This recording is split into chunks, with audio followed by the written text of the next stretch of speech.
J'ai juste à tendre le bras gauche, ça suffit. Je peux toucher son corps, allongé près du mien. Je laisse doucement se promener ma main dans l'onctueuse obscurité de chaque nuit, sur son dos, sur sa cuisse. Elle est là, près de moi. Je me sens satisfait dans ma belle insomnie. Un contact aussi facile me rassasie. Je suis le roi couché, celui qui ne dort pas. Et mes pensées volettes, dans ce doux silence, la chatte, juste à côté, plongée dans ses rêves de félin ventre plein, déguste cette trêve régulière, consolide sa nonchalance, la pauvre bête. Bientôt, je me lèverai, j'irai la voir dans l'autre pièce, silencieux, je la regarderai dormir, ça rend heureux, et devant l'ordinateur, je m'installerai tranquillement, tout à fait prêt à retranscrire sur le clavier nimbé de verre ce que je vis, ce que je sens, ce qui me passe par l'esprit, fugacement. Pour moi, écrire est un plaisir. Dans ce lit à deux places, étendu contre elle, je me livre tout entier à l'arborescence, celle qui transforme la couleur et le sens de ce que je devine. Inutile, essentiel, je ne sais. Mais j'accepte ce qui vient vers moi, puisque cela vient de moi. Je dois me trahir, refuser ce vers quoi me poussent mes désirs. Je ne suis pas assez hypocrite pour ça. On peut mettre de côté la reconnaissance d'un public éventuel, déjà on y gagne. La femme de mon cœur, celle qui m'accompagne, me laisse gratouiller en toute bienveillance. Je ne la gêne pas. On s'aime, tu comprends ? Quant à moi, je prends tout. C'est bon quand ça s'étale dans la plus pure liberté. Ça se déballe sans contrainte, et j'avoue que j'en suis bien content. Sa volette, cette expression me plaît beaucoup. Elle me rappelle tous ces moments passés dans le blanc du soin, sur le dos, paralysé. Je sais bien qu'on ne reste pas toujours debout. Alors, il arrive que ça remue ailleurs, et qu'on le veuille ou non, on suit le mouvement commun. Être vivant signifie qu'on attend, sans espérer, sans prier. S'égrènent les heures, absolument pareilles. On s'accroche, ou pas, au courant qui glisse, à celui qui lui ressemble, au plus calme, au plus nerveux, à celui qui tremble. On sent de toute façon qu'on aura le choix. J'adore lire, et je peux me passer de livres, de ma musique préférée, de tout parfum, de parler, de correspondre avec ce quelqu'un que je reverrai. Maintenant, je me délivre. Je vois ce que nous sommes, quitte à me tromper, peu importe. Petite boule d'inconscient, au pluriel si tu veux, avançant, en roulant sur l'immense tapis, faussement libéré, mais pensant l'être, croyant aussi au mérite, au talent, à un dieu, au pouvoir surhumain, aux idoles qu'on admire, aux efforts crétins qui ne mènent à rien, et qui, pourtant, excitent ceux qui applaudissent, comme ceux qui rejettent.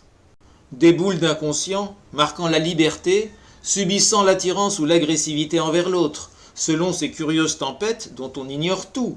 L'humain est arrogant, il le prouve en embrasant sa propre planète, ce qu'il niera toujours de façon malhonnête. D'un certain point de vue, l'humain est amusant. Le décalage qu'il pose sérieusement entre ses actes de sauvage et sa bonté est plutôt comique. Rien ne peut l'arrêter. Cet ange ira bénir le plus cruel tyran, il en sera content.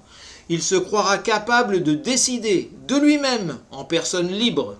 Il a sûrement besoin de cet équilibre fallacieux. Il aimerait qu'on le trouve stable. La gentillesse fait cruellement défaut, comme l'empathie, la tendresse et le partage, alors qu'il est si simple de quitter sa cage d'égoïsme. On croit qu'il coûte cher, ce sursaut, alors qu'il n'en est rien. La boule roule en vain, se heurtant constamment au même contretemps, tandis que tourne l'aiguille, implacablement. Se calmer, réfléchir, voilà qui serait sain. Nous avons vécu, elle et moi, un pique-nique ordinaire, juste à côté de la maison, sur la petite plage que nous adorons, une expérience aussi simple que magnifique. J'ai rencontré ma femme sur cette île chaude, je resterai là. Ce fut mon idée le jour de mon arrivée ici. Tomber en amour pour ce lieu où n'existe aucune de ces fraudes qui pourrissent la vie ailleurs, comme le vol, et même s'il est fou de croire au paradis. Au pays des iguanes, cabris, colibris, on peut avoir mal, prendre son dernier envol. Cette idée ne me déplaît pas, comme chez vous, mais près de la mer, sous les tendres cocotiers et le vrai soleil. Personne n'est ignoré, on se connaît. Il est exigu, ce bijou, mais suffit largement. Le Carbet nous attend, son ombre paraît magique en cette chaleur. Nous avons faim et soif, il est plus de 11 heures. On se lève tôt ici, c'est le bon moment. Nous posons sur la table le manger, le boire, nous plaçons face à la mer. Spectacle enivrant, éternel, infini, et on entend, puissant, le chant des vagues. Cette mélopée bizarre, hypnotiquement répétitive. Enfin, j'ouvre la bouteille de rosé frais. Nous nous touchons, épaule contre épaule. Un délicieux frisson m'explique quel immense bonheur nous recouvre, si simplement. Les deux verres sont pleins, glacés. Nous goûtons, dans un sourire. Deux égoïstes qui savent bien qu'ailleurs, toute l'espèce est triste, malheureuse, cruelle, sadique, brisée. Nous avons de la chance, n'oublions personne, après les douleurs que nous avons traversées. Ma canne est là, tout près. C'est ma discrète alliée. Il y a peine et joie, c'est ce qui nous questionne vainement, la plupart du temps. Petite boule d'inconscient, ne sachant rien, vivant, survivant, poussé à l'action, à la trêve, partageant. La pureté trop forte est celle qui nous saoule. Arborescence, arborescence, tu exploses sous ce casque d'os, produisant des bouts de rien qui peuvent faire naître du mal, ou du bien, ou du vide. Quelqu'un calcule-t-il la dose? Et ça crie tout autour, pathologie pareille, devenue ridicule à force de montrer les mêmes images, itération outrée qui ne résout rien, qui fait obstacle au réveil. Domination, fille de la compétition, tu nous blesses. Nous allons devoir t'attaquer sans pitié, te réduire à néant, t'effacer. Trop d'atrocités sont commises en ton nom. Il faut bien commencer quelque part. Par le sport, je dirais, cette turbulence symbolique qui n'apporte rien, qui excite le public, l'incite à haïr, à déshonorer le corps.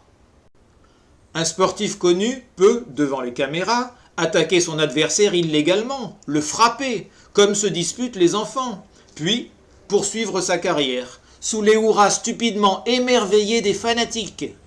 Un sportif peut détruire sa chair, ses organes, pour gagner des points, pour que sa renommée plane parmi les célébrités les plus chimériques. C'est débile, c'est fou, ça n'a plus rien d'humain. Cette quête entêtante de reconnaissance, ce fétichisme idiot qui n'a plus aucun sens, ce besoin de passer devant, comme un gamin. Le sport est inutile, autre forme de guerre. Domination, compétition. Si on changeait, la solidarité devrait passer après? Il n'en est pas question. Nous sommes sœurs et frères sur la même planète. Mais tu ne sais pas, peut-être, ce qu'est le sport, en quoi il diffère de l'exercice physique. Pourtant, c'est clair, c'est la compétition qui l'installe si bas, qu'il pourrit, qu'il mine, qu'il abétit. Je rêve de leçons d'éducation physique où l'élève oublierait les rêves olympiques, si pervers, si nocifs. Chacun vivrait sa vie à son rythme, tranquille. Jetons les podiums, les coupes, les médailles, lâchons ces records qui fascinent les fous. Il est là notre corps. Ne le maltraitons pas, comme le font ces hommes qui voudraient traiter ainsi d'autres frustrations, d'autres faiblesses. Tu veux courir? Cours, c'est tout, c'est déjà bien. Ne t'excite pas comme un fou. Tu n'as rien d'autre à gagner que la sudation, le plaisir, la santé. Tu peux t'en satisfaire. Et aucun concurrent ne doit te déranger. Si tu veux, tu peux galoper accompagné, c'est agréable. La discipline de faire, on l'oublie, elle gâche tout. À sa vitesse, on reste à sa vitesse. On fait de l'exercice à son goût. Envie de gagner? Quitte ce vice. Tu n'as pas besoin de ces bouffonnes prouesses. Domination? Fille de la compétition. Compétition? Provoquée par l'admiration et son corollaire, la bête fierté. S'il y a la guerre, c'est qu'on s'est bien trompé. Cette forte pensée doit toujours te guider. S'il reste un seul conflit, c'est qu'on a tout raté. Intelligence, philosophie, poésie, sens de l'histoire, sciences de l'économie, sagesse et psychologie ne résolvent rien, nous laissent froids et secs, ne nous font aucun bien. Tant qu'ils se massacreront, ces tristes humains, ils seront plus bêtes que le plus bête chien. C'est ainsi. Il y a l'amour, bien entendu, avec ou sans majuscule. On en pleurerait d'émotion si on se lâchait. On vibrerait de tendresse, avant de retomber dans la glu de la rouille, de la routine, de l'avoir, de la sécurité, et de redevenir cette boule qui roule au gré de ses désirs incoercibles, dont on ne peut rien savoir, cette boule ceinte d'un halo de pensées si trompeur, si vide, si vain, si ridicule, qu'on l'a dissimulé sous cette pellicule. Le destin a même préféré l'emballer. Liberté chérie, quelle pensée somptueuse! Quelque chose nous pousse à presque la toucher, comme ceux qui voient la dame, osent l'écouter, lui parler. La vie serait donc une tricheuse? S'il reste un seul conflit, c'est qu'on a tout raté. Il faudrait tout reprendre, depuis le début, abandonner ces méthodes si convenues, qui n'ont mené à rien. Il va falloir frapper, carrément, pour qu'enfin s'éteigne le sadisme qui a blessé l'enfant. Ça ne t'arrange pas? Tu penses qu'aujourd'hui existe un autre choix? On a tout essayé. Tentons le pragmatisme le plus brutal, le plus débile. Allons au fait. Tu vois le sang autour de toi? Ça te convient? Si tu veux qu'il s'efface, imagine demain sous d'autres couleurs. Réfléchis à d'autres fêtes, sans vainqueur, sans champion. Et cette admiration, détruis-la au fond de toi. Elle est corrosive, elle pourrit tout, elle est toxique et nocive. Elle pousse l'idiot à applaudir les... Pour que vive une espèce, a dit le voyageur, il lui faut 2 principes. 1. La sélection. 2. La solidarité. Maintenant, osons aborder le second. Oui, je sais, ça fait peur. On n'a pas gardé l'habitude de donner, de partager. On trouve mieux de s'extasier sur les célébrités, sur les mieux éclairés, sur ceux qui portent la gloire et la renommée. Quel gâchis! Et pourtant, on est parfois ému par cette aide apportée à celles qui souffraient si injustement. Mais l'admiration connaît un plus grand succès. L'être humain veut du connu, du reconnu, du chef, et de l'autorité, du papa, de la force, fût-elle illusoire. On se rassure en se racontant des histoires où le bon tue le mauvais, où il a gagné. Gagner, vaincre, accabler, triompher, conquérir, la liste des synonymes semble infinie. On ne peut rien faire d'autre dans cette vie? Je propose un truc bête. On peut aussi offrir. L'évidence est ici. Donner, c'est du plaisir partagé avec l'autre, comme avec soi-même. C'est montrer qu'à partir du moment où on aime, on ne ressent plus le besoin d'assujettir. La solidarité avant la sélection? Cette idée passe mal. Ils veulent du viril dans ce monde guerrier, de la force tranquille ou déchaînée. Ce qui fascine, c'est l'action. Ça bouge? Ils sont contents. Ils veulent affirmer, parce qu'ils osent nommer un raisonnement, que défendre le sol, c'est le plus important, qu'on verra plus tard pour les faucher, les paumer, qu'ils peuvent attendre, qu'il faut faire des choix. Le masculin l'emporte sur le féminin. On assassine l'autre ou on lui tend la main. On vit, ne l'oublie pas, dans un patriarcat, et la testostérone, il la dirige mal, contre les faibles, leurs compagnes, leurs enfants, la lâcheté qu'on sent à ses égarements. Grâce à elle, la pire horreur devient légale. La compétition mène à la domination. Tu ne pourras jamais nier cette évidence. Tu n'as pas à penser. Regarde où est l'urgence. L'enfant saigne à cause de ton admiration pour un homme, une cause, un discours délirant qui rassemble ces meutes que nous connaissons, abrutis capables de former des légions de violeurs, d'assassins, avides de ce sang qui excite leur sadisme. Ils obéiront. On les a dressés à cela depuis toujours. Montrer à un humain un aberrant amour, c'est s'engager à entrer dans le tourbillon le plus noir, le plus dur, à sottement le suivre, jusqu'aux pires erreurs. Je n'exagère pas, cette fascination aveugle chaque fois ceux qui s'y prêtent, au lieu de les laisser vivre dans la liberté, calme, réfléchi. Ça choque, évidemment. Un coureur n'est pas un tueur, et ce lien te paraît quelque peu réducteur. Voir un soldat en un sportif, idée loufoque, un peu folle. Et pourtant, le podium te rappelle la distribution des médailles aux soldats. Cette fierté stupide, ce ridicule émoi qui nous rapproche de leur foutu modèle, de ce qu'on a planté dans nos jeunes cerveaux. Il faut savoir qu'on parle là de la culture imposée aux enfants, celle qui dénature l'envie et le besoin d'aider. Le vrai héros n'est pas celui qui tue, c'est celui qui partage. C'est la première fois qu'on te parle de ça? Ça m'étonnerait. Occupe-toi d'ici-bas, de ce que tu touches. Aborde le virage dans la sécurité, le sang-froid, l'assurance. Lâche la domination pour la simple entraide. La recherche de la récompense est si laide. Soulager l'autre, c'est enfin savoir le sens de ce qu'on est soi-même. Au fond, c'est important. Quant à cette culture imposée aux enfants, on va la transformer, bannir tout classement, toute note, vivre plus naturellement. Le gamin qui voudra arriver le premier, écoute bien. Ses copains lui expliqueront que cette pensée l'écarte de la raison.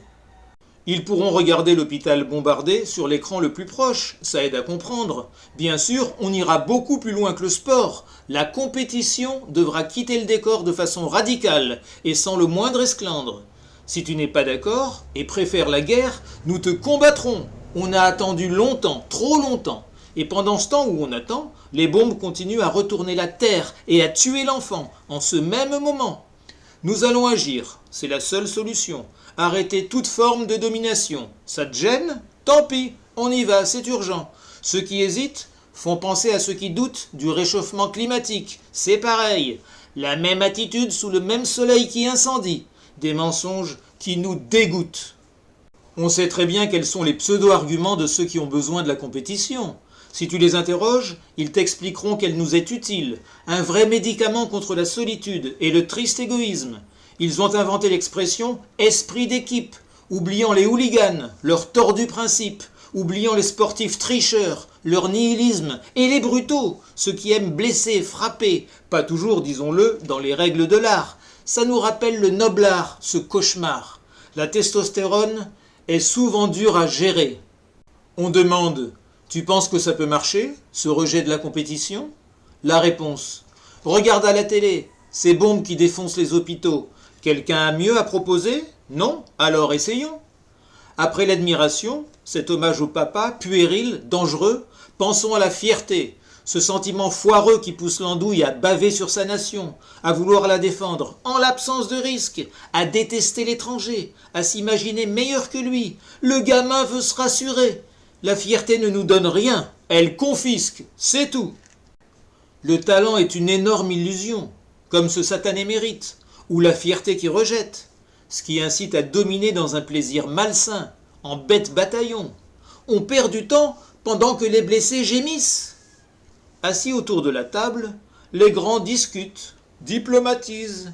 Ils acceptent ou réfutent les propositions de paix. Ignoble exercice. Il suffit d'arrêter toute compétition, d'expliquer aux enfants la douleur qu'elle donne. Tu trouves que cette idée n'est pas assez bonne, qu'elle est absurde? À toi alors. Nous t'écoutons.